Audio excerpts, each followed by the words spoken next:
But we should not forget that we are elected here for the people. We should have the best interests of people in mind, because that is the reason why they elected us here in the European Parliament. All these leaders of the European Parliament, they like to praise themselves every time when they go in a press conference to say that this is the most democratic institution of the European Union. The question to them is really so? Have you told these people in the Parliament, when you decided to strip their fundamental rights, why you have done it? You see, we have all these treaties, as my colleague said, that no medical treatment should be imposed on you unless you decide about it freely and under informed consent.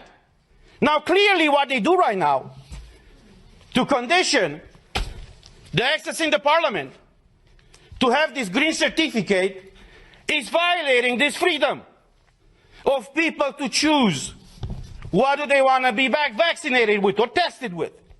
But there's the other aspect. And the question that I address not only to you in the Parliament, but to every European citizen, to ask your own government. Were you properly informed about what is going on? Because we had a lot of debates at the beginning of this year in the Parliament where we demanded full access to the contracts signed between these companies that produce the vaccines and the European Union. And I quote from an article in Euroactiv, who says the following in an article from January 22nd, 2021, that says the following.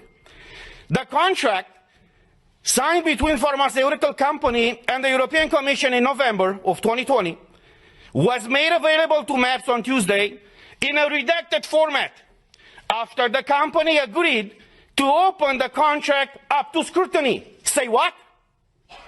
Say what? So you're imposing a medical product on the European citizens without them knowing what's in these contracts? Not only them knowing, but us, we don't know. So after a lot of pressure in the Parliament, as the article says, these contracts were disclosed to us and to the public. And I want to show you some of those pages. And you tell me if this is okay for the European citizens to be exposed to this situation where they cannot come to work, they cannot enter a store, they cannot go with their kids to schools,